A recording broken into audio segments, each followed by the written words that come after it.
Hi అండి. నా పేరు తులసి. మేము బెంగళూరులో ఉంటున్నాం. మా ఇంట్లో నేను, మా అత్తయ్య గారు, మా ఆయన పేరు ప్రీతం, ఇంకా మా పాప ఉంటాం. నేను ఒక హౌస్ వైఫ్ని. మా ఆయన ఇక్కడే దగ్గరలో ఒక కంపెనీలో జాబ్ చేస్తున్నారు. నాకు రోజంతా పాపను చూసుకోవడానికి ఇంటి పనులకే సరిపోతుంది.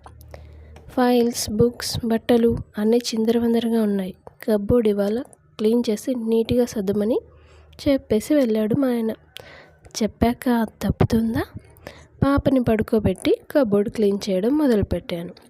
అలా క్లీన్ చేస్తున్నప్పుడు నాకు ఆయన కబోర్డ్లో ఒక డైరీ కనిపించింది. మా ఆయన డైరీనే కదా, ఓపెన్ చేద్దామా, చదువుదామా వద్దా అని కాసేపు తటపటాయించాను. మా పెళ్ళయ్యాక 3 నెలల వరకు ఆయన నాతో సరిగా మాట్లాడిందే లేదు. ఆ తర్వాత కొంచెం కొంచెంగా మా మధ్య సఖ్యత ఏర్పడింది. ఇప్పుడు మేము సంతోషంగానే ఉంటున్నాం. కానీ అప్పట్లో ఆయన ఎందుకు అలా ఉన్నాడు? ఆయన లైఫ్లో ఏదైనా లవ్ స్టోరీ ఉందా అని నాకు ఒక అనుమానం ఉండేది. ఆయన్ని అడిగాను కూడా కొన్నిసార్లు.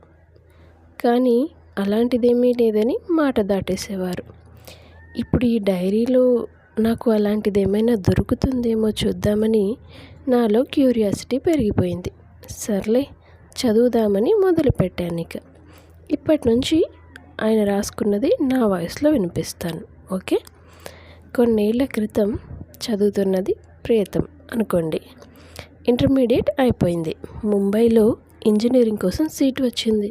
ఇంట్లో అందరూ చాలా సంతోషపడ్డారు. నేను కూడా హ్యాపీగా బయలుదేరాను.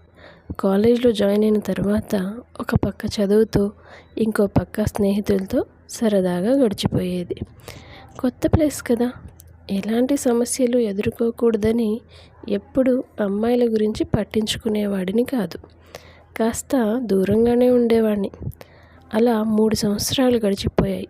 ఫైనల్ ఇయర్లో మా ఫ్రెండ్స్ గ్యాంగ్ ఇంకాస్త పెద్దదైపోయింది. కొంతమంది తెలుగు అమ్మాయిలు మా క్లాస్లో ఉండేవారు. వాళ్ళు కూడా మా గ్యాంగ్తో కలిసిపోయారు. ఈ 3 ఏళ్ళు పట్టించుకోలేదు. కానీ మా క్లాస్లో ఉండే అమ్మాయిల్లో నయన నాకు చాలా స్పెషల్గా కనిపించడం మొదలైంది. నయన చాలా అందంగా ఉంటుంది.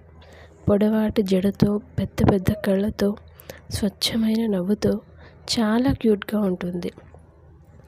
ఒకరోజు అందరం అనుకొని ఔటింగ్ తీసుకొని సినిమాకి వెళ్దాం అనుకున్నాం. అన్ఎక్స్పెక్టెడ్గా నేను ఆగిపోవాల్సి వచ్చింది. ఫ్రెండ్స్ అందరూ వెళ్ళిపోయారు. రూమ్లో బోర్ కొడుతుందని ఒక్కడినే సరదాగా బీచ్కి వెళ్ళాను. ఒక ½ అన్ అవర్ తర్వాత నాకు కొంచెం దూరంలో నైనా కనిపించింది. ఇంకేముంది, నా మొహమంతా 1000 వాట్స్ బల్బులా వెలిగిపోయింది. తన దగ్గరికి వెళ్ళి మాట్లాడడం మొదలుపెట్టాను. అలా మాటల్లో కాసేపు ఆగాక, నైనా, నిన్ను చూసే ప్రతిసారి నా మనసుకు చాలా ఆనందంగా ఉంటుంది. కల్మషం లేని నీ నవ్వు, ఎదుటి వాళ్ళని ఇబ్బంది పెట్టకుండా మాట్లాడే విధానం, బాలుగా చూసే నీ కళ్ళు నాకు చాలా బాగా నచ్చుతాయి. ఎంతసేపు నీ వైపు చూస్తున్నా నాకు అసలు బోర్ కూడా కొట్టదు తెలుసా అని నా మనసులో ఉన్న ఫీలింగ్స్ తనతో షేర్ చేసుకున్నాను. ఏంటి, నన్ను ఫ్లర్ట్ చేస్తున్నావా అంది తను చిన్న స్మైల్తో. అలాంటిదేం లేదు. చాలా రోజులుగా నా మనసులో ఉన్న ఫీలింగ్ ఈరోజు నీతో చెప్పాలనిపించింది, చెప్పాను, అంతే. తరువాత కాసేపు ఇద్దరం సరదాగా మాట్లాడుకొని ఎవరి హాస్టల్కి వాళ్ళు వెళ్ళిపోయాం. అప్పటి నుంచి మా మధ్య కాంటాక్ట్ పెరిగింది. ఒకరికొకరు కాల్స్ చేసుకోవడం మొదలుపెట్టాం. నయనతో మాట్లాడుతున్నంతసేపు టైం కూడా తెలిసేది కాదు. ఇద్దరం అప్పుడప్పుడు సరదాగా బీచ్ దగ్గర కలిసేవాళ్ళం.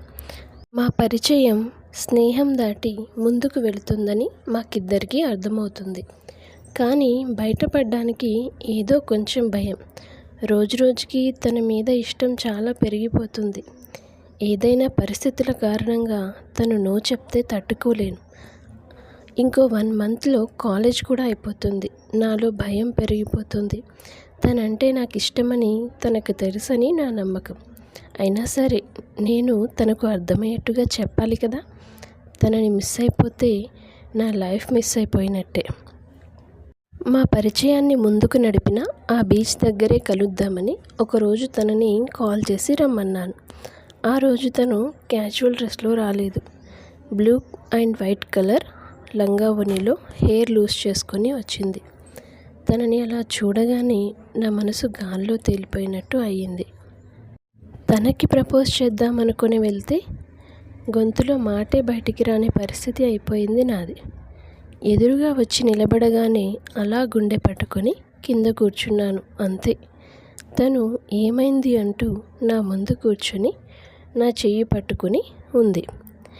ఇవాళ ఏంజెల్లా కనిపిస్తున్నావు నాయనా, నిన్ను లంగావనిలో చూడాలని నాకెప్పటి నుంచో కోరిక ఉంది. అడిగితే ఏమనుకుంటావో అని అడగలేదు. ఇప్పుడు నా చేతిలో వేసిన ఆ చెయ్యిని జీవితాంతం అలాగే ఉంచుతావా అని అడిగాను. ఏమంటున్నావు నువ్వు అంది తను. ఐ లవ్ యూ చెప్తున్నానే పిచ్చి మొద్దు. లైఫ్ లాంగ్ నీతో కలిసి బతకాలని ఉంది. నేను అలాగే చెప్పగానే తను ఒక్క చిన్న స్మైల్ ఇచ్చి అక్కడే కూర్చుండిపోయింది. అసలు తను తలెత్తి నన్ను చూడ్డమే లేదు. ఇలా రెడీ అయ్యి వచ్చింది ఇప్పటికైనా నువ్వు నాతో ఈ మాట చెప్పాలని అంటూ మెల్లిగా చెప్పింది. ఇంకేముంది, తన మాటలు వినగానే నాకు ఫుల్ జోష్ వచ్చేసింది. అప్పటి నుంచి మేము మా భవిష్యత్తు గురించి ఎన్నో ఆశలు పెట్టుకున్నాం. మా పెళ్ళి గురించి చాలా కలలు కన్నాం. ఇంజనీరింగ్ అయిపోయిన తర్వాత ఇద్దరం ఎవరింటికి వాళ్ళు వచ్చేసాం. అయితే నయనకి పేరెంట్స్ లేరు. వాళ్ళ మామయ్య తనని చదివిస్తున్నారు. ఇంటికి వచ్చి వాళ్ళ మామయ్యతో మాట్లాడమని నాకు కాల్ చేసింది నయన. ఒక వారం తర్వాత నేను నయన వాళ్ళు ఉండే ఊరికి వెళ్ళాను. వాళ్ళ ఇంటికి వెళ్ళి కాల్ చేస్తే నయన నెంబర్ కలవడమే లేదు. సరేలే అని లోపలికి వెళ్ళాను. వాళ్ళ మామయ్య ఎదురొచ్చి ఎవరు కావాలి అని అడిగారు. నయన కోసం వచ్చానండి అని చెప్పాను. ఆయన నన్ను లోపలికి తీసుకెళ్ళి ఒక ఫోటో చూపించారు. ఆ ఫోటోలో ఉన్నది ఎవరో కాదు, నయన. ఫోటోకి దండ వేశారు. ఫోటో కింద దీపం పెట్టి ఉంది. అది చూసిన నాకు గుండె పగిలిపోయింది. 3 రోజుల క్రితమే తను యాక్సిడెంట్లో చనిపోయింది బాబు అని వాళ్ళ మామయ్య చెప్పారు. అది విని కళ్ళ నిండా నీళ్లతో గుండె పట్టుకొని అక్కడి నుండి వచ్చేసాను. ఇంటికి వెళ్ళిపోయాక తను చనిపోయిందన్న నిజాన్ని డైజెస్ట్ చేసుకోలేక పిచ్చివాడిని అయిపోయాను. ఆ బాధని మర్చిపోవడానికి తాగడం మొదలుపెట్టాను. అలా 6 నెలలు ప్రాణం లేని శవంలా బతికేశాను. అప్పుడే సరిగ్గా మా నాన్నగారికి ఆరోగ్యం పాడైపోయింది. ఇంట్లో పరిస్థితులు, నేను ఖచ్చితంగా జాబ్ చేయాల్సిన పరిస్థితి. సిటీ వెళ్ళి కొన్నాళ్ళు కష్టపడి ఒక జాబ్ అయితే సంపాదించాను. కానీ నాన్న ఆరోగ్యం ఇంకా పాడవుతూనే వచ్చింది. తనకి ఏదైనా అయ్యేలోపే నన్ను పెళ్లి చేసుకోమని నాన్న నన్ను బలవంతం చేశాడు.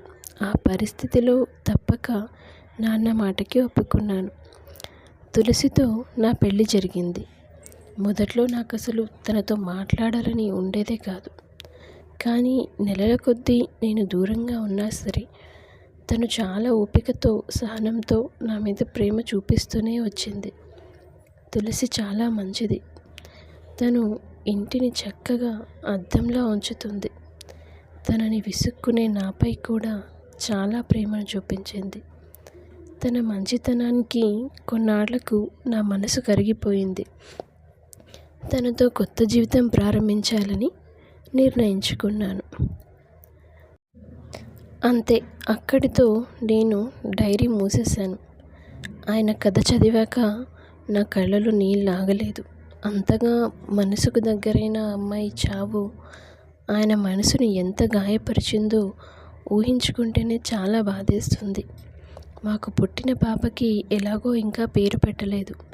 కనీసం నయన పేరు పెడితే తను ఈ రూపంలో అయినా ఆయన దగ్గర ఉందని ఆయన సంతోషిస్తారు. ఈవినింగ్ ఆయన వచ్చాక పాపకు నయన అని పేరు పెడదామని ఆయనతో చెప్పాను. వెంటనే ఆయన కళ్ళలో నీళ్లు నిండటం నాకు కనిపించింది. ఆయన ఆ అమ్మాయిని ఎంత ఇష్టపడ్డారో కూడా అర్థమైంది. కానీ ఏం చేయగలం? ఇక నుంచి ఆయన మరింత సంతోషంగా ఉండడానికి నేను, పాప కారణం కావాలని కోరుకుంటున్నాను.